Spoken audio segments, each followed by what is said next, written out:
I paid $120,000 for my daughter's wedding. I bought her a condo worth $450,000 completely furnished. And when I arrived at her ceremony, I found a 25-foot banner with my photo and the words, "This man is not welcome at this party." Before we continue, subscribe to the channel and hit the bell because we have new stories every day. Leave a like and tell us in the comments what city you are watching from. My name is Andrew. I am 64 years old, and for a long time I believed I had built something solid. A life based on respect, honest work, and unconditional love for my only daughter, Emily. Today, as I write these lines from the terrace of my house in Florida, with the ocean shining under the December sun of 2024, I can say that finally I understand what my own father tried to teach me decades ago. A man is not measured by how much he gives, but by how much respect he demands in return. Everything started very differently. 14 years ago, in the fall of 2010, my wife Elizabeth lost a 2-year battle against cancer. Emily was barely 18 when we were left alone, just her and I, in that house that suddenly seemed too big and too silent. I remember the nights when we both tried to cook Elizabeth's recipes, crying over the pots while the rice burned. They were difficult years, but we faced them together. I became father and mother at the same time. I attended all her college presentations.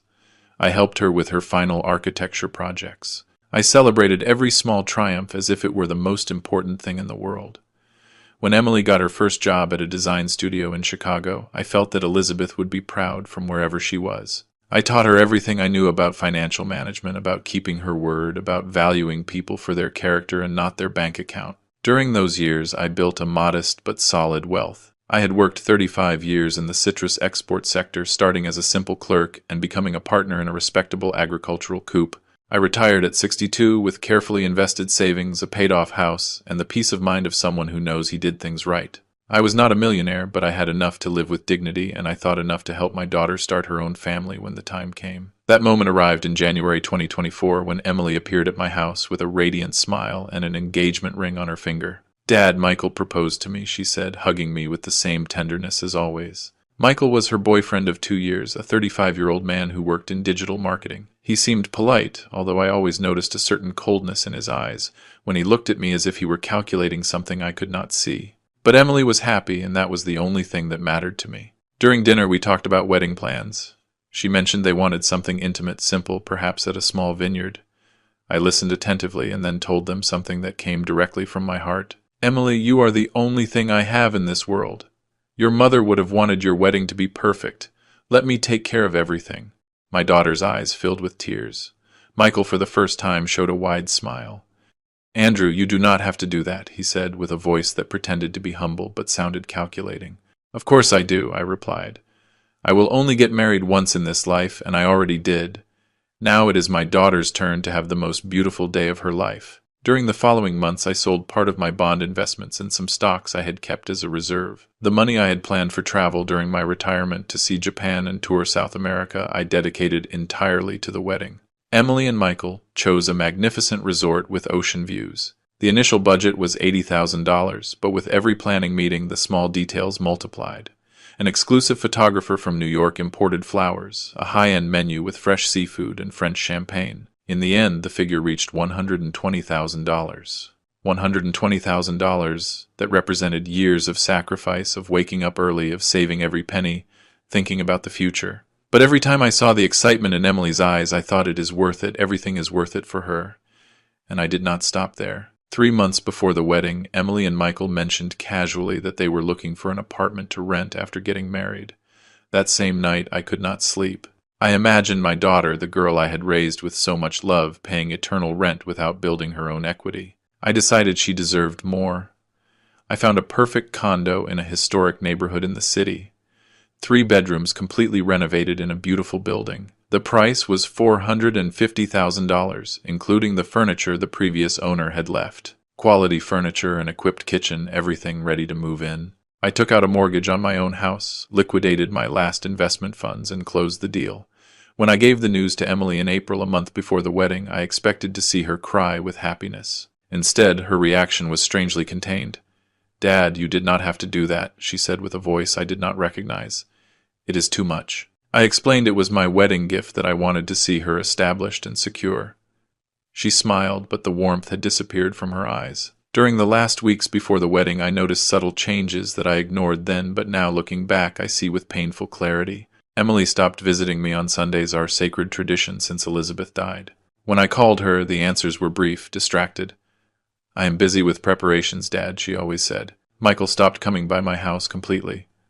I attributed everything to pre-wedding nerves, to the stress of preparations. Never, not even in my worst nightmares, did I imagine what awaited me on June 15th, 2024. The day of June 15th, 2024 dawned with a perfectly blue sky. I woke up at 6 in the morning in my room at the hotel where I was staying a few miles from the venue. I had chosen to stay in a different place so as not to bother the couple, thinking that perhaps they wanted their space before the ceremony. How naive I was. I showered calmly, shaving carefully in front of the mirror. Every gesture was deliberate, almost ceremonial.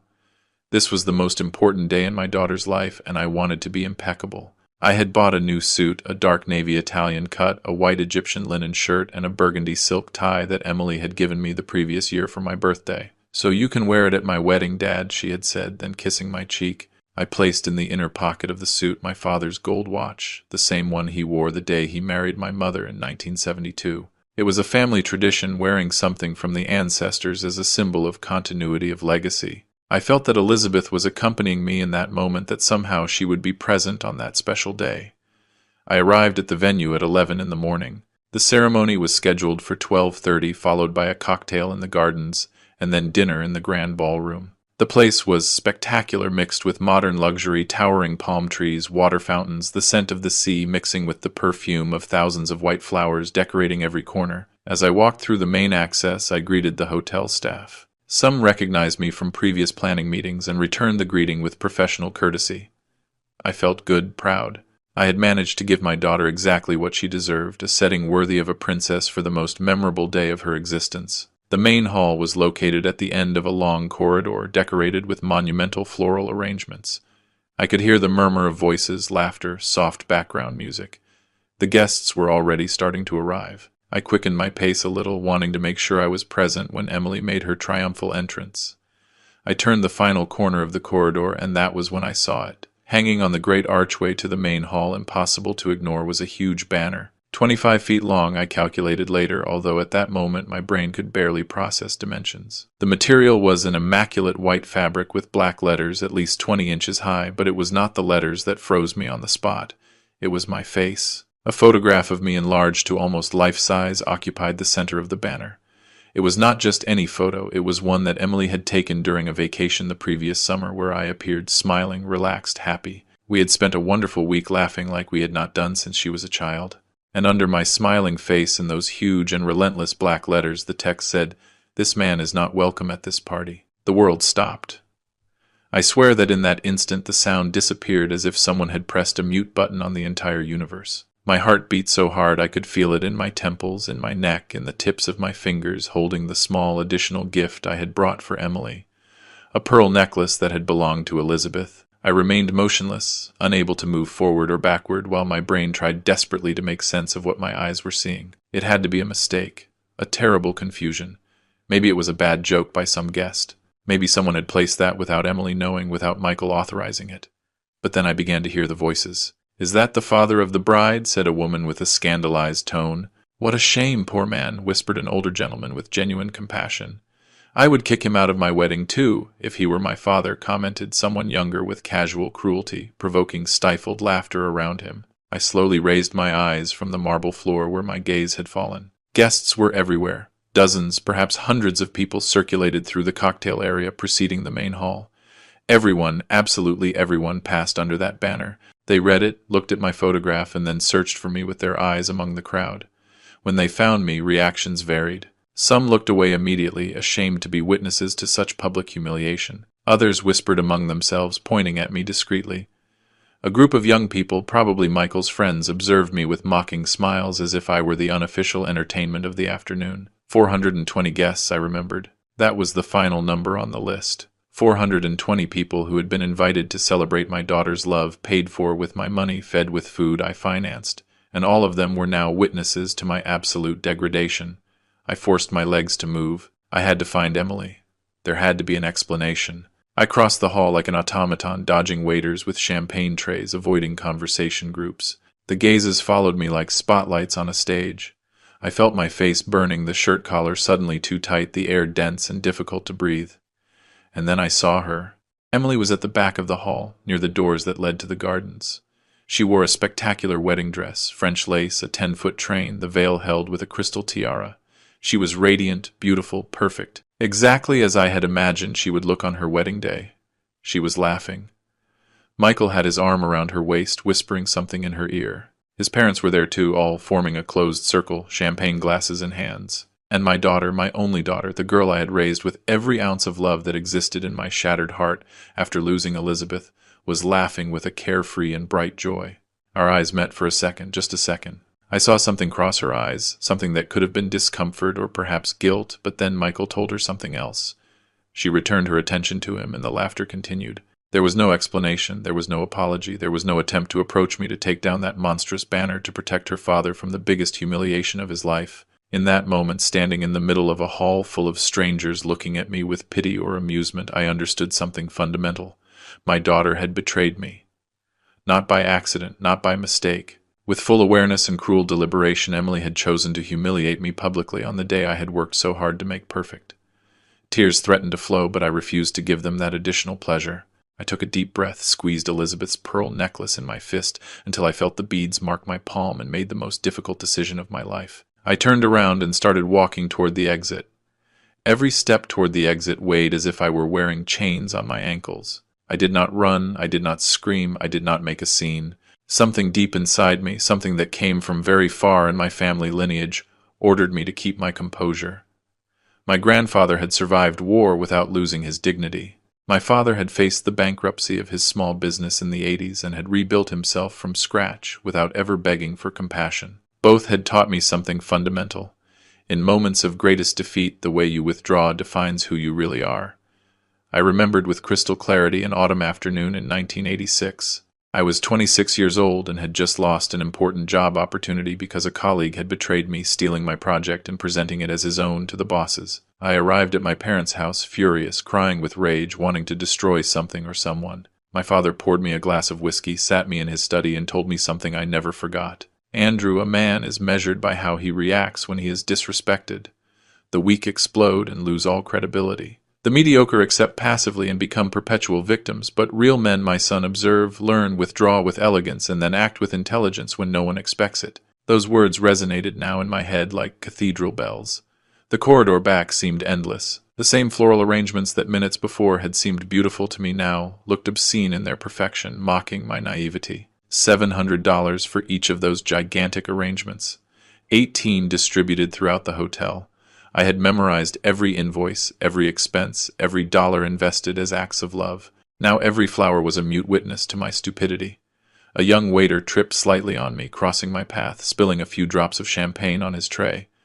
"Excuse me, sir," he muttered automatically. Then he recognized me, his eyes flying toward the banner visible at the end of the corridor. I saw pity settle on his face like a mask. I nodded and kept going. I did not need his compassion. I did not need anyone's. 3 older ladies, elegantly dressed, were grouped near an ornamental fountain. Seeing me pass, one of them clicked her tongue with disapproval. "What horror, what a lack of manners," she said loudly enough for me to hear. I could not distinguish if her comment was directed at my supposed unwanted presence or the act itself of humiliating me publicly. I did not care. I passed by them without stopping.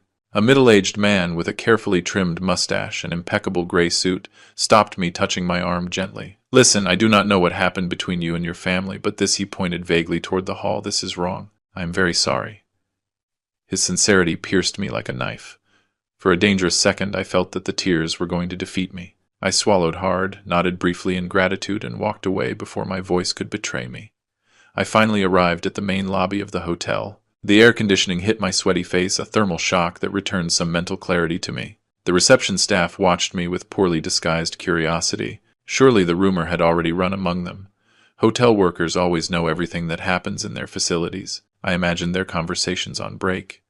"Did you see the wedding banner, the father of the bride?" Laughter, speculations, judgments. I stopped in front of the large glass doors that led outside.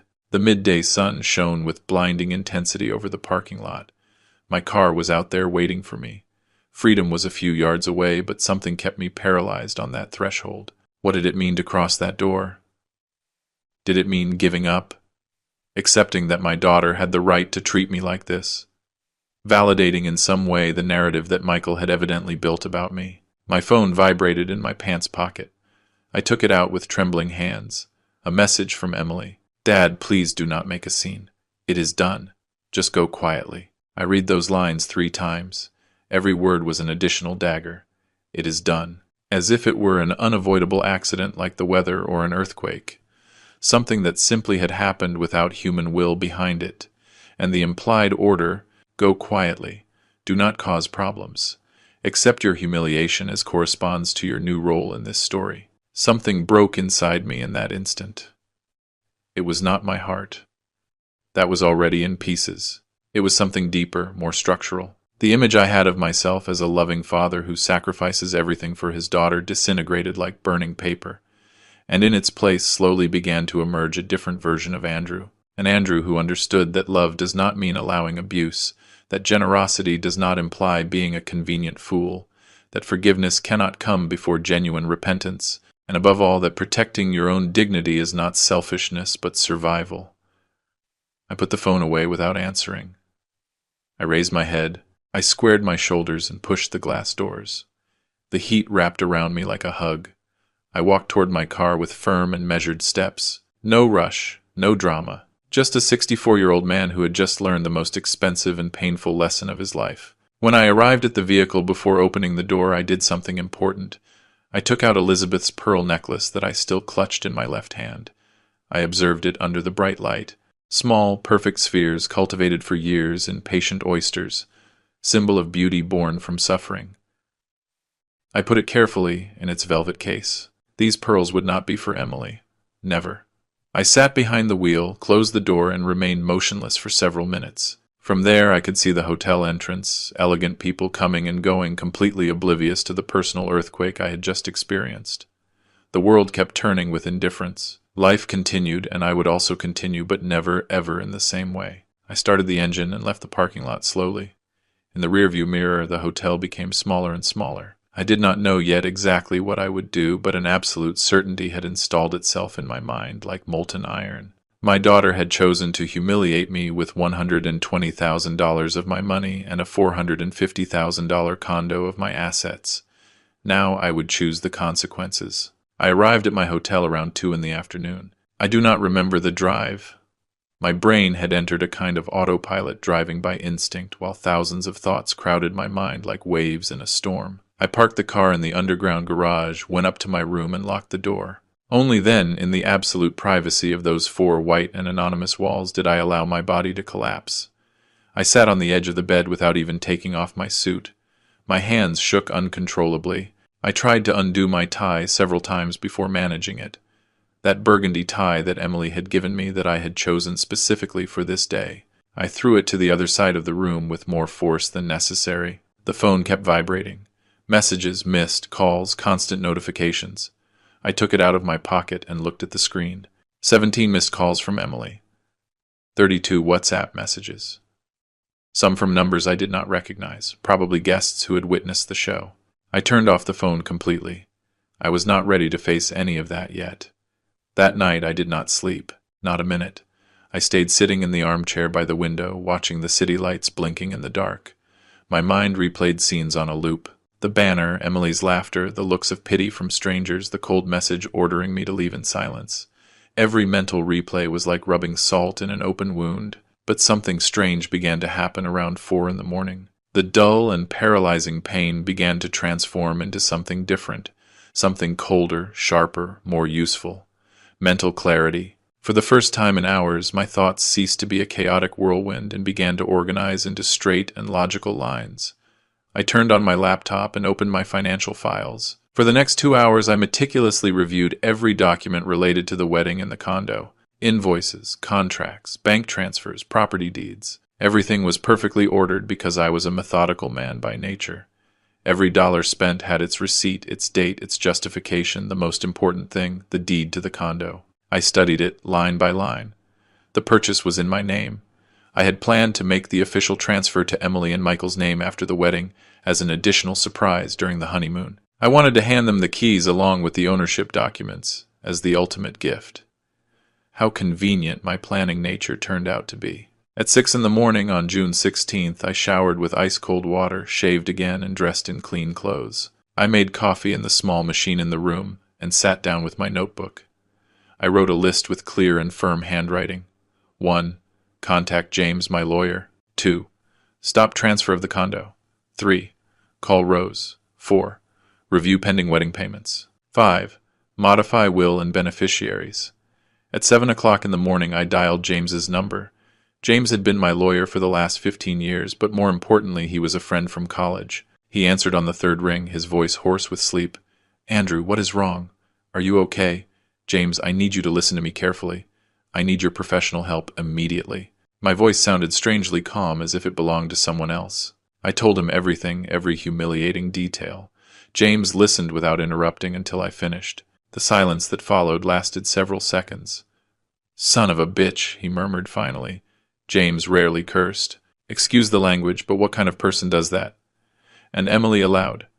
"She participated actively," I corrected. "I saw her laughing, James. She was not a passive accomplice. She chose this." "Okay." I heard the noise of papers, a chair moving. James was already getting up, preparing to work. "The condo is still in your name, correct?" "Correct." "I have not transferred anything officially." "Perfect. Then legally it is yours, and you can do whatever you want with it." "What do you want to do?" The question floated in the air. What did I want to do? All night I had avoided formulating that answer explicitly, although my subconscious already knew it. I want to sell it as soon as possible, and I want Emily to know that she will receive nothing more from me, not now, not ever. "Andrew, I understand you are furious, and you have every right, but are you sure? She is your daughter. Maybe when things calm down, things will not calm down, James. This was not a mistake in a moment of tension. It was planned. That banner did not appear by magic. Someone designed it, had it made, placed it strategically, and Emily allowed it. No worse. She endorsed it." James sighed. "All right, give me a few hours to review the documents. I will call you at noon with options." After hanging up, I dialed Rose's number, my younger sister. Rose lived in Austin with her husband. She worked as a high school history teacher and was the only close family I had left. She had also been invited to the wedding, although she had told me weeks before that she could not attend due to work commitments. Now I was grateful she had not witnessed my humiliation. "Andrew, how was the wedding? Tell me everything." Her voice sounded cheerful, expectant. I could not speak immediately. My throat closed up. "Andrew, are you there? What happened?" I told her. This time my voice broke several times. Rose was the only person before whom I could allow myself certain vulnerability. She had known Emily since she was a baby, had seen her grow, had cried with me at Elizabeth's funeral. When I finished, I heard Rose crying on the other end of the line. "My God, Andrew! I cannot!" "How could she do that?" "Emily. Our Emily. I do not know who Emily is anymore," I admitted. Rose stayed silent for several moments, processing. Then her voice changed, acquiring a more serious tone. "Andrew, I have to tell you something. About 3 months ago, Emily called me. She was weird distant. She told me she was worried because you were becoming very controlling with the wedding plans, that you wanted to impose your ideas, that Michael felt you were trying to separate them." I sat up straighter. "What?" I told her that was ridiculous, that you were the least controlling man I knew. But she insisted. She said Michael had opened her eyes to certain toxic patterns of behavior. Those were her exact words. Toxic patterns. The rage I had been holding back all night finally found a clear target. Michael. This had Michael's fingerprints all over it. "She kept calling me during the following weeks," Rose continued, increasingly convinced that you were a problem, that they needed to set boundaries, that her new family with Michael was her priority. I tried to reason with her, but eventually she stopped calling me too. I thought it was prenuptial nerves. Everything fit with terrible clarity. Michael had executed a classic manipulation manual. Isolate the victim from their support network, rewrite family history, plant seeds of doubt and resentment. And Emily, my intelligent and educated daughter, had fallen completely into the trap. Or maybe she had not fallen. Maybe she had chosen to believe that narrative because it suited her. "Rose, I need you not to talk to Emily if she contacts you. Can you do that for me?" "Of course. I am on your side, brother. Always." We hung up after a few more minutes. I looked at my to-do list. I had already completed the first 3. It was time to execute the rest of the plan. Emily had chosen war. Now she would learn that her father, the man she completely underestimated, knew how to fight with intelligence she never saw coming. The next 6 days were a whirlwind of methodical activity and decisions that would change everything forever. James called me exactly at noon on June 16th as he had promised. His voice sounded professional focused. "I have news. First, the condo is completely in your name, and there is no legal impediment to selling it. Second, I reviewed the wedding contracts. There are 2 important payments that have not yet been processed completely. The final buffet and the floral decoration. They total $25,000. They are in the bank clearing phase, which means we have a window of approximately 72 hours to stop them if we act fast." I sat up in the chair of the small hotel desk where I had set up my makeshift operations center. "Can we stop those payments legally?" "Yes, but we need to move fast. It is you who signed the contracts and who ordered the transfers. You have the right to cancel them before final clearing. The vendors will not be happy, but legally we are covered. Do it. Cancel everything you can." "Understood. Now about the condo. I have a contact, a Portuguese investor who specializes in city properties. I spoke to him about the property this morning without giving personal details. He is interested. He can close fast in cash, but obviously he will offer less than market value. How much less? He calculated $430,000. It is $20,000 less than what you paid, but the transaction could be completed in a week, max 10 days. $20,000 of loss. Money I had earned with years of sacrificed work, but the alternative was worse, giving that asset to a daughter who considered me so despicable she had publicly announced my rejection. I accept. Proceed with the sale. Andrew, once again, are you completely sure? There is no going back after this. I have never been more sure of anything in my life. During the following days, my hotel room transformed into a makeshift legal office. James sent me documents by email that I printed in the hotel business center, signed and scanned back. The Portuguese investor, a Mr. Rui Cardoso, turned out to be exactly what I needed. Discreet, efficient, and without unnecessary questions about the reasons for such a rushed sale. On June 17th, I received a furious call from the catering service manager. I had managed to stop the payment just in time. "Mr. Andrew, this is completely unacceptable. We fulfilled our service. The food was served, the staff worked. You cannot simply cancel the payment. Check the contract," I replied with a calm voice. Clause 7.3 establishes that the client has the right to dispute charges if the service does not meet agreed expectations.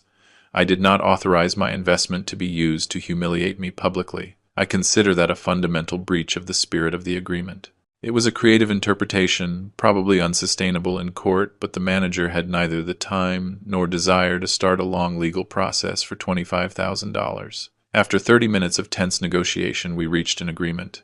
They would return $15,000 and keep $10,000 as partial compensation for services rendered. I accepted. Recovering something was better than nothing. On June 18th, I performed another crucial task. I drove back home and went directly to the office of my financial manager, Albert, a bald man in his 50s who had managed my investments for a decade. "Albert, I need to make important changes to my beneficiary documents." He opened my file on his computer, adjusting his glasses. "Sure, Andrew. What kind of changes?" "I want to remove Emily from my life insurance, from my pension plan, and from any investment account where her name appears." Albert looked at me over his glasses, surprised. "That is... Well, it is a significant decision. Are you sure?"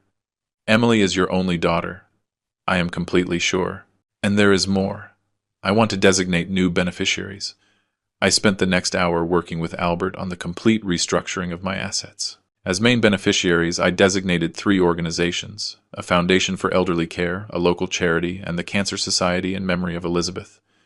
These institutions will receive everything, not a dollar for Emily. Albert typed in silence for several minutes, printing forms that I signed methodically. When we finished, he handed me copies of all the documents. "Andrew, I do not know what happened between you and your daughter, but I am very sorry you had to make this decision." I did not respond. I did not need explanations or compassion. That same afternoon, I visited my notary, Mr. Thompson, a 70-year-old man with whom my family had worked for generations. His firm was in an old building with high ceilings and dark mahogany furniture. "Andrew, what a pleasant surprise. How can I help you?" "I need to modify my will." Mr. Thompson's smile faded slightly. Wills were serious matters, especially when the client arrived without notice with an iron expression on his face. I explained the changes I wanted. Mr. Thompson took notes with his antique fountain pen, nodding occasionally. When I finished, he left the pen on the desk and studied me carefully. Andrew, my professional obligation is to ensure that you fully understand the implications of these changes. You are effectively disinheriting your only direct descendant. I know, let her receive nothing and everything goes to the same charities I designated with Albert. I want every financial decision I make from now on to benefit people who really value family, not those who destroy it. Mr. Thompson nodded slowly and began to draft. The process took almost 2 hours. When I finally signed the new will before 2 witnesses whom Mr. Thompson summoned from his office, I felt something strange. Not pain, not vengeful satisfaction, but simply relief. The relief of knowing I had taken control of my life again. On June 20th, James confirmed that the sale of the condo was practically closed. Mr. Cardoso had transferred the deposit and his lawyer was finalizing the papers. The final signing would be on June 22nd. That night, sitting on my terrace with a glass of red wine, I performed the most symbolic and definitive action of all. I took my mobile phone, which I had kept off for days, and turned it on. 143 missed calls from Emily. 287 messages. There were also messages from Michael, some common friends, distant cousins. Everyone wanted explanations, mediations, reconciliations. I went to WhatsApp settings. I blocked Emily's number. Then I blocked Michael's. Then I went to my phone contacts and deleted them completely. Their email addresses too. Blocked. Facebook, Instagram. All social networks. Blocked and deleted. In a matter of 10 minutes, Emily had disappeared completely from my digital life. She could not contact me even if she wanted to. No more pleading messages. No more attempts at justification. No more emotional manipulation. On June 22nd, I signed the deed of sale for the condo. $430,000 were transferred to my bank account. Money originally destined to be Emily and Michael's nest now back in my hands. I invested it immediately in conservative funds in my exclusive name. That night back home, I calculated the final numbers. Of the $120,000 for the wedding, I had recovered $15,000. From the condo, I had lost $20,000 in the quick sale. In total, my decision to completely cut Emily from my life had cost me around $125,000. It was the most expensive price I had ever paid, and also the most necessary. Emily and Michael returned from their honeymoon in Greece on June 28th, exactly 13 days after the ceremony. As Rose would tell me weeks later, they had spent those days at a 5-star resort, posting idyllic photos on social media. Romantic sunsets, dinners by the water, perfect smiles. The image of absolute happiness. They landed at the airport around 3 in the afternoon.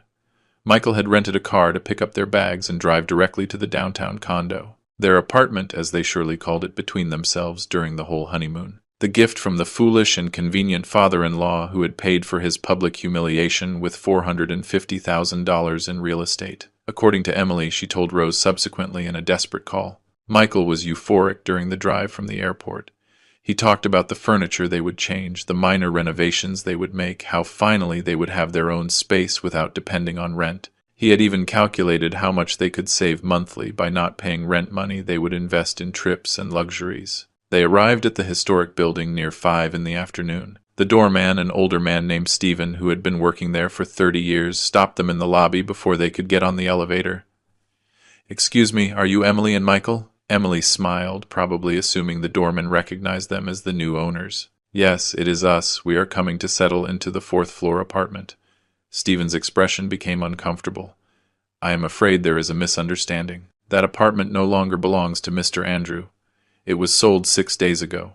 The new owners took possession yesterday." The silence that followed must have been deafening.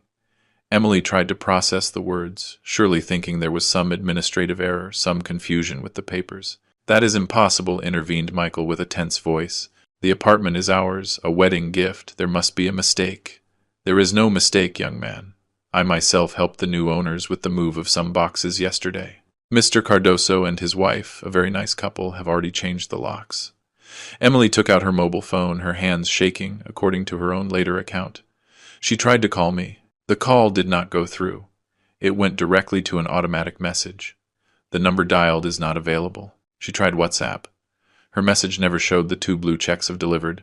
She was blocked. Call the damn lawyer who was supposed to manage the transfer once and for all, snapped Michael, his voice rising in volume in the elegant lobby. They called the lawyer they had hired to review the property documents, a certain Beatrice. The lawyer answered on the second ring, and Emily put on the speaker. Miss Beatrice, this is Emily. We are at the apartment, and they tell us it was sold. There must be a terrible mistake. An uncomfortable sigh on the other end of the line. Emily, I tried to contact you during the honeymoon, but you had your phone mostly off. Your father sold the apartment a week ago. The transaction was completely legal. The property was in his name. He had full right to sell, but it was our wedding gift. Emily's voice broke at that point. Verbal wedding gifts have no legal validity if there is no official transfer of ownership. I am very sorry, but there is nothing to be done. Your father acted within all his legal rights. Michael snatched the phone from Emily. This is fraud. We are going to sue. That old son of a bitch cannot do this. Mr. Michael, I suggest you moderate your language. And no, you cannot sue. You have no legal basis. If you wish to consult with another lawyer, you are in your right, but I tell you in advance that any competent colleague will tell you exactly the same. The lawyer hung up. Emily and Michael stood in the middle of the lobby with their suitcases full of memories from Greece, while the doorman Stephen watched them with a mix of pity and curiosity. They left the building in silence and got into the rental car. Once inside, according to what Emily narrated to Rose, between sobs, Michael exploded. He hit the steering wheel repeatedly, screaming obscenities. Then he turned to Emily with a fury she confessed never having seen before. How could you be so stupid?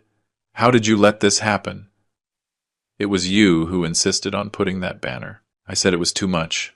There it was, the truth finally emerging under pressure. The banner had been Michael's idea, although Emily had agreed, probably with reluctance, possibly with doubts, but finally she had chosen loyalty to her new husband over respect for her father. What was it, a joke?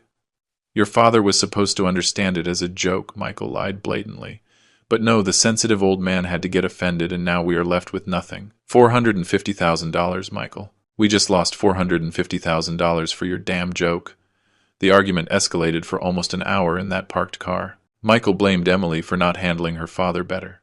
Emily cried, defended, attacked. Michael revealed finally in his uncontrolled rage fragments of his true plan. Convincing Emily during the previous months that I was a controlling and toxic father had been strategic. The more distant she was from me, the more she would depend on him, and with the apartment in her shared name and access to my resources, he would have secured a comfortable financial future. What did you say? Emily looked at him with growing disbelief. Are you telling me that all this time you have been manipulating me? Michael tried to backtrack, soften, but the damage was done. The words had already come out. They ended that night in Michael's small rented apartment, barely 500 square feet, in a less prestigious neighborhood. The contrast with what they had lost was brutal. Low ceilings, old furniture walls with humidity. This was going to be their home, not the spacious condo with its high ceilings and luxury finishes. During the following days, Emily desperately tried to contact me through all possible means. Blocked calls, messages that never arrived, emails that bounced. Finally, she remembered Rose. She wrote dozens of messages to my sister, long paragraphs explaining, justifying, begging. Michael had manipulated her. The banner was a terrible mistake. Please, Rose, intercede, convince me to talk, fix this somehow. Rose consulted me before answering. I gave her permission to answer only once, with a message I dictated myself. Emily, you publicly humiliated the man who gave you absolutely everything, the man who raised you alone after losing his wife, the man who emptied his savings for your happiness. You did it in front of 420 people. Every action has its consequence. This is yours, do not contact me anymore. Rose told me that Emily called her crying hysterically after receiving that message, that she and Michael fought constantly, that her marriage barely started already showed deep and ugly cracks, that she was finally beginning to understand the magnitude of what she had lost. But it was already too late. The doors she had closed with that banner would remain closed. I had made sure of that. On July 5th, a Tuesday afternoon, I was in my study organizing documents, when I heard a noise at the main entrance of my house, the unmistakable sound of a key turning in the lock, the door opening with that familiar squeak I had always promised to fix but never did. I got up immediately, my heart racing. Only 2 people in the world had keys to my house, me and Emily. She still kept hers from the years she lived here, from the thousands of times she came in and out freely when this house was both hers and mine. I left the study and saw her standing in the hall. Emily wore jeans and a simple t-shirt, her hair tied in a messy ponytail, no makeup, eyes swollen and red from crying so much. She had lost weight, her cheeks looked more sunken. The contrast with the radiant bride of 3 weeks ago was devastating. "Hi, Dad," she said with a small voice, almost childlike. I did not respond. I remained motionless 10 feet away, observing her with the same coldness with which I would study a stranger who had invaded my property. "I needed to see you. You do not answer my calls, my messages. I did not know what else to do. So you decided to break into my house without permission. I have a key. I have always had a key." Her voice broke slightly. "This is my house too, right?" "No," I replied with a flat voice. "This was your house. It is not anymore." Emily took a step forward, tears starting to roll down her cheeks. "Dad, please, I need to explain. It was a terrible mistake. Michael convinced me it would be funny, a kind of inside joke. I never wanted funny." The word came out like a whip. "Hanging a 25-foot banner with my photo declaring I am not welcome at a party I paid for with $120,000. Did that seem funny to you?" "No. When I saw it hanging, I realized it was horrible, but it was too late. Michael said if we took it down, it would be worse, that we would draw more attention. I did not know what to do. I walked to my desk in the living room and took out a folder I had prepared precisely for this moment. Rose had sent me the photographs she took during the ceremony, documenting everything. Images she captured, thinking they would be happy memories that ended up being evidence of my humiliation. I opened the folder in front of Emily and scattered the photographs on the coffee table. In one of them, she appeared clearly visible at the back of the hall, laughing with Michael while I stood alone under that monstrous banner. In another, she conversed animatedly with his parents, champagne glass in hand, without an ounce of concern on her face. In a third, taken from another angle by some guest, Rose got through common contacts. Emily looked directly toward where I was, and although she was not smiling in that precise instant, there was no horror or guilt in her expression either, just a disturbing calm. "This does not look like someone who was distressed or regretful," I said, pointing at the images. "This looks like someone who knew exactly what she was doing and did not care." Emily observed the photographs, her face breaking down more with every image. I was in shock. I did not know how to react. Michael had told me all morning that you would understand that it was our wedding and we could do whatever we wanted, that you were too controlling and we needed to set boundaries. Controlling. The word came out loaded with bitterness. "Emily, I paid for a $120,000 wedding. I bought you a $450,000 condo. I liquidated my life savings for your happiness, and you call me controlling." It was not me who said that. It was Michael.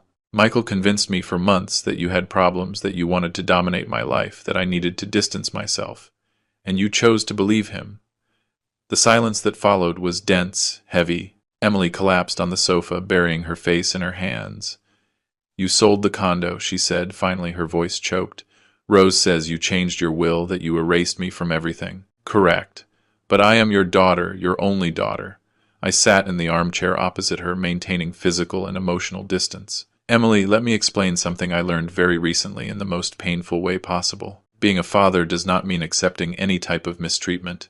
Love is not synonymous with being an emotional doormat you walk on when it suits you. For years, I confused generosity with weakness, and you learn to exploit that confusion. I never exploited you, did I? Let me see. I paid for your entire college degree. I bought you a car when you graduated. I helped you with the deposit for your first rented apartment. I financed your master's degree. And when all that was not enough, you emptied what remained of my resources for an obscenely expensive wedding and a condo you never really thanked me for. I did thank you. I always thanked you. Words are cheap, Emily. Actions reveal the truth, and your actions told me in front of 420 people that I am so despicable I do not even deserve to be present at your most important moment. Emily cried inconsolably for several minutes. Part of me, the part that had raised and loved her for 32 years, wanted to comfort her, hug her like I did when she was little and had nightmares, tell her everything would be okay. But that part was no longer in charge. It had been replaced by something harder, wiser, more necessary for my survival. Michael and I are fighting all the time, she confessed between sobs. He says it is my fault we lost the condo, that I should have handled you better, that I ruined his plan. His plan, I repeated, interesting choice of words. He manipulated me, Dad. He distanced me from you, from Rose, from everyone. He made me believe horrible things about you, and I was so stupid I believed him. You had multiple opportunities to question him, to talk to me, to verify those supposed truths about my controlling behavior. You did not do it. You chose the easy way. Emily looked at me with pleading eyes. What can I do? Tell me what to do to fix this. I will do whatever. I stood up, indicating this conversation was over. There is nothing to do, Emily. You cannot unruin this. Some actions have permanent consequences. Humiliating me publicly was your choice. Living without my support, financial or emotional, is the consequence. You cannot do this. I am your daughter, and I was your father. The father who deserved basic respect. The father who sacrificed everything for you. You chose to destroy that. Now you will live with your choice. I walked her to the door. She resisted, leaving, clinging to the frame, begging for one more chance.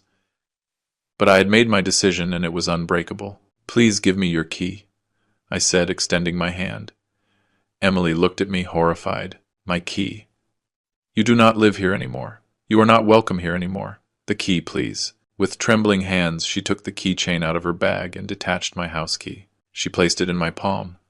The metal was warm from being in her pocket. You will regret this, she said, with a final flash of rage between tears. No, I replied with absolute certainty. The only thing I regret is having taken so long to defend myself. I closed the door gently but firmly. I heard her sobs on the other side for several minutes before she finally walked away. The next day I hired a locksmith to change all the locks in the house. August arrived with scorching heat, typical of Florida summers, but for me it represented something completely different. The first month in decades where I lived exclusively for myself. For years, every decision I took passed through a mental filter. How will this affect Emily? Will she need my financial support? Should I save this money for her future?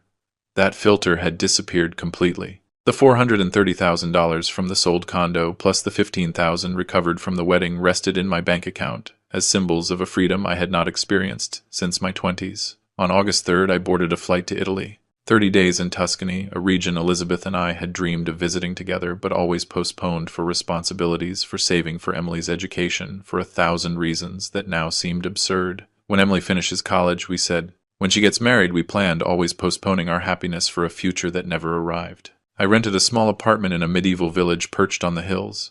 Every morning I woke up with church bells ringing at 7, opened the old wooden shutters, and breathed the air perfumed with lavender and wild rosemary. I ate breakfast, strong coffee, and pastries in the main piazza, observing Italian locals, playing cards, and discussing politics passionately. I had no agenda. I had no obligations. I simply existed. Some days I walked through the vineyards surrounding the village, chatting with local farmers. A 78-year-old gentleman invited me to his family winery and showed me how they tasted the local wine. Life is too short to drink bad wine or spend time with people who do not appreciate you, he told me while we toasted under the wooden beams of his century-old cellar. I did not know how much I needed to hear exactly those words. Other afternoons I sat on sunny terraces with my new notebook, drawing clumsily the landscapes of cypress and olive groves. I had no artistic talent. My proportions were disastrous and my perspective non-existent, but it did not matter. I drew for the pure pleasure of creating something, of transforming what my eyes saw into lines on paper. It was meditative healing. I met other travelers in trattorias and cafes. A retired German couple who had been touring Europe in an RV for 2 years. A French professor who had quit his tenure to write a novel. A Canadian photographer my age, traveling alone after divorcing, documenting Renaissance architecture. None knew me as Emily's father, or the man from the banner. I was simply Andrew, an American in Tuscany, free of all history. On August 19th, while dining alone in a family restaurant, I received a message from Rose. It was a photo of Emily she had found on Facebook through a mutual acquaintance. My daughter looked gaunt without makeup in Michael's small apartment they now shared. The caption said something melodramatic about hard times strengthening true love. I looked at the image for 30 seconds, expecting to feel something. Guilt, maybe. Or vengeful satisfaction. But the only thing I felt was nothing, a neutral void. Emily had chosen her path, I had chosen mine. I put the phone away and returned to my pasta, enjoying every bite. I returned home on September 1st with a few extra pounds from the pasta and wine, tanned skin, and something fundamental. I had recovered the capacity to feel joy without guilt. A week later, I enrolled in a painting workshop for beginners at my local community center. We were 8 students, mostly retired women who laughed at their own mistakes and celebrated every small progress. The teacher, a 40-year-old artist with paint-splattered hair, taught us with infinite patience. Art is not about perfection, she said. It is about authentic expression. For the first time in my life, I held a brush without a productive goal. I did not paint to sell, to impress, or to achieve something. I painted because I liked mixing colors, because I enjoyed seeing how the white of the canvas transformed into clumsy but honest landscapes. I also began volunteering at a local association helping young people from disadvantaged neighborhoods develop business ideas. 2 afternoons a week, I shared my 35 years of experience in the business sector with 20-year-old kids who had ambition but lacked guidance. I taught them about basic financial management, about the importance of clear contracts, about how to negotiate with suppliers. A 23-year-old guy named David who wanted to open a mobile repair shop reminded me a bit of myself at that age. Hungry for opportunities, scared of failing, I helped him prepare his business plan. I connected him with a couple of useful contacts. When he finally opened his small shop in October, he invited me to the grand opening. Seeing his pride, his genuine gratitude filled me with a satisfaction that no amount of money invested in Emily ever gave me. Rose came to visit me a weekend in September. We sat on my terrace with a bottle of wine watching the sunset. "Andrew, I have to tell you something." She began with a serious tone. "I have never seen you like this." "Like what?" "Happy. Really happy.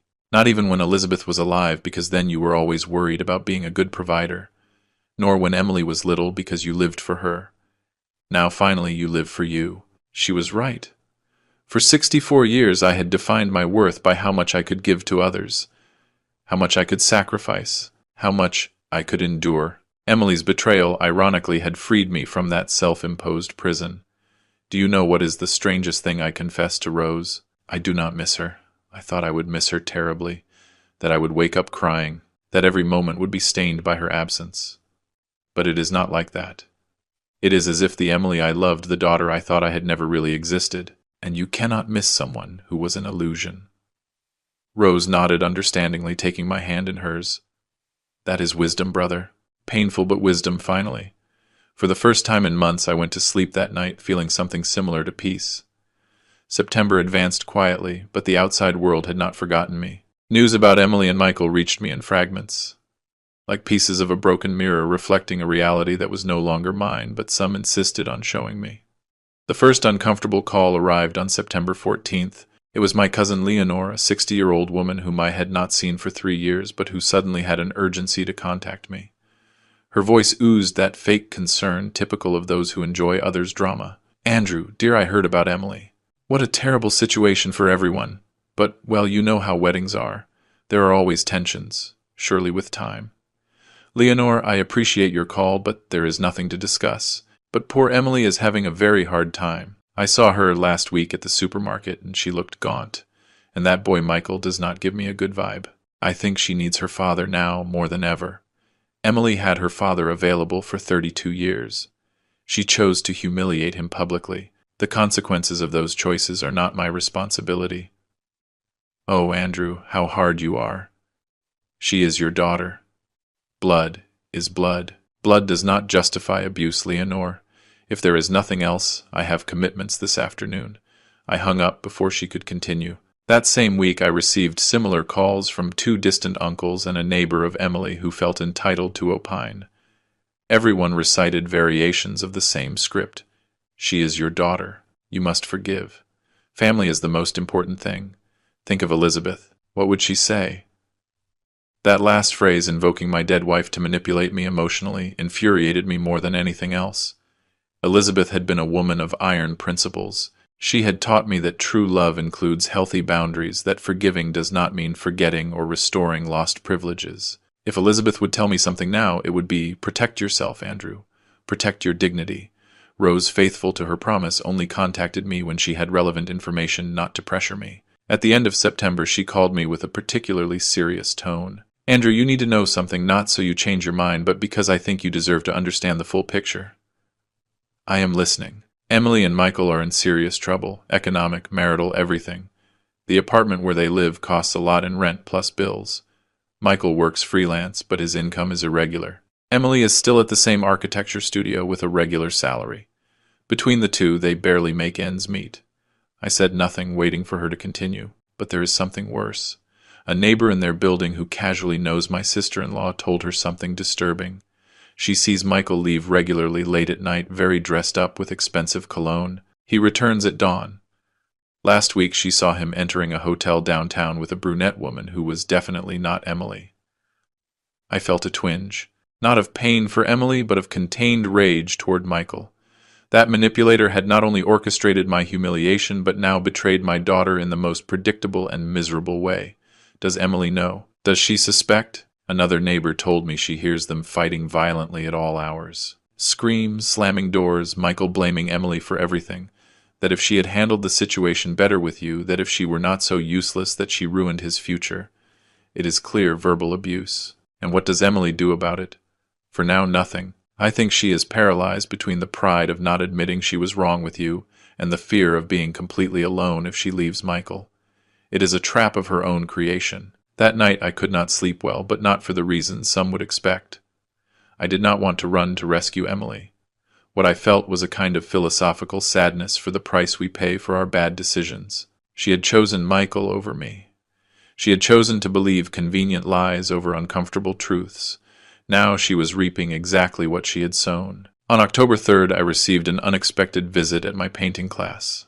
I was focused on a landscape of orange trees when my teacher approached discreetly. "Andrew, there is a woman at the reception who insists on seeing you. She says it is urgent." I went out to the hall and found Linda, Michael's mother. A 62-year-old lady, elegantly dressed, looking at me with a mix of disdain and nervousness. "Mr. Andrew, we need to talk about your daughter and my son. We have nothing to talk about, Mrs. Linda. My son says you caused all this, that your possessive and controlling attitude led Emily to take extreme measures at the wedding." I stared at her without blinking. "Your son is a professional manipulator who isolated my daughter from her family. He convinced her to humiliate me publicly to ensure she had no one but him. And now he mistreats her verbally and emotionally, while probably cheating on her with other women. If you came here looking for me to rescue that situation, you got the wrong person." Linda paled. "How dare you speak like that about my son?" "I dare because it is the truth. And if you really care about your son, I would suggest you confront him about his behavior instead of looking for convenient culprits. Now, if you excuse me, I have a painting class to finish." I turned around and returned to the workshop, leaving her standing in the hall. Rose called me that same night laughing. Linda just posted on Facebook a cryptic message about bitter men destroying happy families. Several mutual acquaintances have asked me what is happening. Let her post whatever she wants. The truth always emerges eventually. "Andrew, I am proud of you. I know this is not easy, but you are doing the right thing. Teaching consequences is the greatest act of love a father can perform." Those words resonated deeply. All my life I had confused loving with giving in, with sacrificing with accepting. Finally I understood that the deepest love sometimes requires saying no, setting boundaries, letting people face the result of their actions. Emily was learning a lesson that I painfully had denied her for 32 years by protecting her from every consequence, by solving all her problems, by financing all her dreams without demanding responsibility in return. If I gave in now, if I ran to rescue her, I would only teach her that she can trample me when it suits her and still count on my support. That was not wisdom, it was complicity in my own destruction. So I stood firm, living my rebuilt life, while somewhere in the city my daughter finally faced the real weight of her decisions. On November 12, 2024, a large manila envelope arrived in my mailbox with no return address, only my name written in Emily's handwriting. A calligraphy I had seen evolve from her first childish strokes to elegant adult writing. I would recognize that handwriting anywhere in the world. I did not open it immediately. The envelope remained on my desk for 3 days, watching me like a silent witness while I painted red, lived my rebuilt life. Part of me did not want to know what it contained. I had already made peace with my decision. I had found balance and purpose. Opening that envelope meant risking that hard-earned peace. But human curiosity is powerful. On November 15th, a rainy Sunday morning, I made coffee, sat in my favorite armchair by the window, and finally tore the envelope. Inside were 8 handwritten pages. They began with 2 simple words.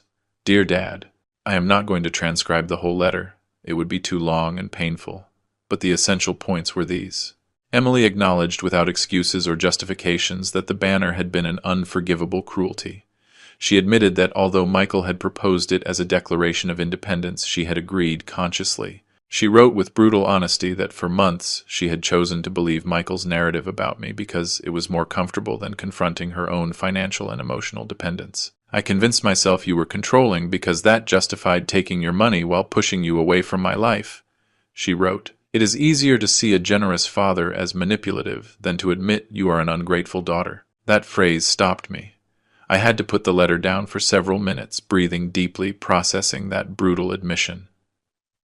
She continued, describing the last months with Michael. The constant fights, the poisonous reproaches, how he blamed her obsessively for losing the condo and ruining his plan. Emily wrote that she began to suspect infidelities in August, when she found compromising messages on Michael's phone he left forgotten in the bathroom. I did not want to believe what I saw, she confessed in the letter. Just like I did not want to believe he was manipulating me about you. I have a terrible pattern of denying uncomfortable realities until they explode in my face. During September, she hired a private detective with her own savings. The man handed her a devastating report accompanied by photographs. Michael had maintained simultaneous relationships with at least 3 different women during the last 6 months. One of them since before the wedding. The detective documented hotel entries, romantic dinners, even a weekend in another city with one of his lovers while he told Emily he had a work conference. I confronted Michael on October 25th with the evidence, she wrote. He did not even try to deny it. He laughed, Dad. He laughed and told me, what did I expect, that a woman who betrays her own father obviously does not deserve loyalty. He said he had used me to access your money, and since that failed, I was no longer useful to him. I read that part 3 times. Michael had finally revealed his true nature with crystal cruelty, and Emily, for the first time, had seen him without the filters of denial. I am in the process of divorce, continued the letter. Do not worry, I am not going to ask you for money for lawyers or anything. I hired a lawyer with the emergency fund I have. Michael and I do not share significant assets, so it will be relatively simple. I am also not going to ask you to receive me back in your life.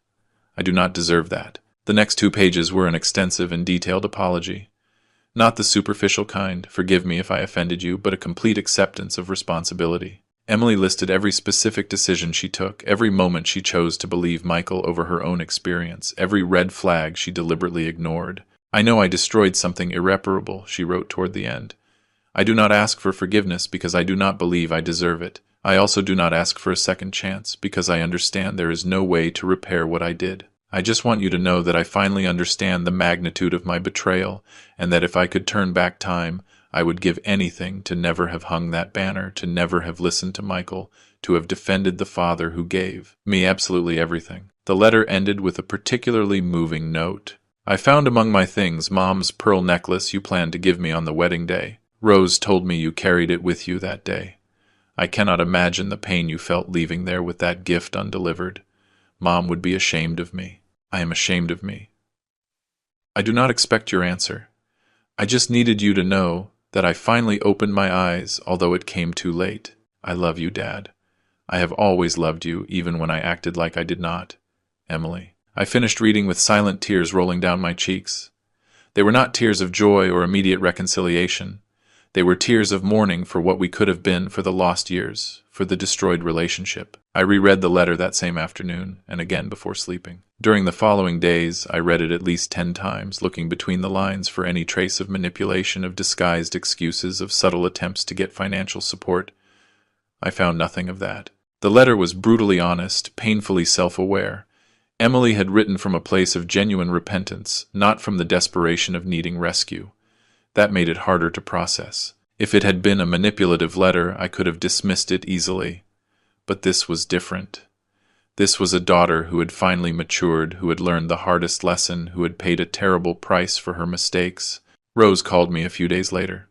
Emily told me she sent you a letter. Did you receive it? Yes. And what are you going to do? That was the question, right? What would I do? Call her immediately and start a reconciliation process. Ignore the letter completely. Something in between. I do not know yet, I admitted honestly. The letter is sincere, painfully sincere. But words are easy, Rose. What matters are actions sustained over time. Anyone can write a nice apology in a moment of crisis. It is true, agreed Rose, but it is also true that Emily is really changing. I have seen her. She left Michael, she is in therapy working hard to support herself alone. She is not looking for you to rescue her. She is trying to become someone who someday deserves your forgiveness. Someday, I repeated. That is the key word. Not today, not tomorrow. Someday, if she demonstrates with facts for months, perhaps years, that she really changed, then will you leave the door open? Ajar, I corrected. Very slightly ajar, but she will have to do all the work to open it completely. I already did my part for 32 years. I kept the letter in a drawer of my desk. I did not answer it. I was not ready for that yet, but I did not destroy it either. December arrived with that particular golden light of winter, soft and melancholic. Exactly 6 months have passed since that June 15th that divided my life into a before and after. 6 months that feel simultaneously like an eternity and like a blink. This morning, while drinking coffee on my terrace, observing the ocean shine under the winter sun, I made a mental inventory of everything that had changed. Not only in my external circumstances, but fundamentally in who I am as a man. The Andrew who entered that hotel dressed in his best suit, carrying hopes and expensive gifts, no longer exists. He was a man who defined his worth by how much he could give, how much he could sacrifice, how much he could endure in silence. A man who confused generosity with weakness and love with complicity in his own destruction. The Andrew who writes these reflections today is fundamentally different. I have learned that protecting your dignity is not selfishness, it is survival, that setting boundaries is not cruelty, it is self-respect, that some relationships, no matter how much blood they share, need to end for both parties to evolve. Yesterday I received a call from James, my lawyer and friend. He wanted to update me on a minor tax issue, but at the end of the conversation he told me something that stayed resonating in my mind. Andrew, we have been working together 15 years. I knew you as a competent man, but always worried, always sacrificing. These last months I see you different, lighter, more present. It is as if finally you stopped living to please ghosts and started living for yourself. He was right. For decades I lived tormented by self-imposed obligations. I had to be the best husband to honor Elizabeth. I had to be the perfect father to compensate for the absence of a mother. I had to sacrifice my dreams to finance Emily's. It was an invisible prison, but absolutely real. Emily's betrayal paradoxically broke those chains. Now my mornings begin with painting, not with worries about others' needs. My afternoons are spent teaching young entrepreneurs who really value my experience. My nights pass reading books. I always postponed watching movies. Elizabeth and I had planned to see together, cooking new recipes, just because I feel like experimenting. David, the 23-year-old boy I helped with his mobile repair shop, came to visit me last week. His business is going well. He has 3 employees now. He brought me a bottle of wine and a card that said thanks for believing in me when no one else did. That simple card gave me more satisfaction than all the years financing Emily's whims. Because David genuinely valued my support. He did not take it for granted. He did not humiliate me publicly after receiving my help. Regarding Emily, I maintained my position. The November letter remains kept in my desk. I have reread it occasionally, looking for signs of genuine change versus sophisticated manipulation. So far it seems authentic. But words are easy promises. What interests me are actions sustained over time. Rose keeps me informed discreetly. Emily finalized her divorce from Michael the first week of December. She lives alone in a small studio on the outskirts of the city. She works long hours, attends therapy weekly. She has not asked for money. She has not tried to contact me directly. She respects the boundaries I set. She is trying to become someone different, Rose told me the day before yesterday. I do not know if she will achieve it, but at least she is trying genuinely. I appreciate the effort. I recognize the growth. But I am not ready to fully reopen that door. Perhaps I never will be, and I have made peace with that possibility. I have learned something crucial about forgiveness. It is not a switch you turn off or on. It is a long process that requires not only repentance from the offender, but also deep healing from the one who was hurt. And more importantly, forgiveness does not mean automatic restoration of privileges, trust, or access to your life. I can forgive Emily eventually for what she did. I can reach a point where I do not feel pain remembering that banner, but that does not mean I will be her source of financial support again, her emotional safety net, the father who drops everything for her without expecting basic respect in return. If someday, after years of consistently demonstrated change, Emily and I rebuild some kind of relationship, it will be completely different. It will be a relationship between adults with clear boundaries, mutual respect, and real consequences for destructive behaviors. I will never again be the father who sacrifices infinitely while his daughter takes everything as an acquired right. This morning, while observing the sunrise from my terrace, I felt something I had not experienced in years. Gratitude for my life exactly as it is now. Not for what it could be if Emily returned. Not for what it was before the betrayal, but for this present moment with all its imperfections and its beautiful simplicity. I am 64 years old. Statistically, I have perhaps 20 good years of life left, maybe 25 if genetics favor me. I do not plan to waste a single one of those years living to please people who do not respect me. Not a single one waiting for apologies that perhaps never arrive with the depth they deserve. Not a single one being an emotional hostage of an adult daughter who must learn to support herself.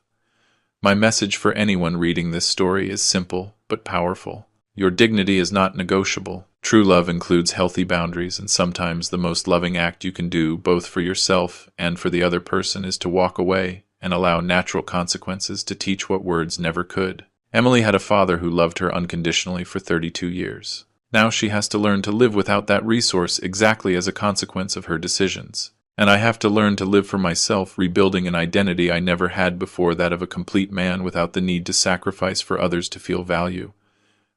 I look toward the future with serenity. There are trips I plan to take, paintings I want to create, young people who need mentorship books I hope to read. There is a whole life waiting for me, and for the first time in decades, that life belongs completely to me. The 25-foot banner that declared I was not welcome ended up being a strange blessing in disguise. It forced me to wake up, to defend myself, to reclaim my dignity. It freed me from a toxic dynamic that I myself had allowed to perpetuate for years. So today, 6 months after the worst humiliation of my life, I feel freer, more alive, and more at peace than ever. And that, curiously, is the best revenge possible. Living well. If you liked this story, hit like on the video, subscribe to the channel, and share your thoughts in the comments. To hear the next story, click on the box on the left. Thanks for watching.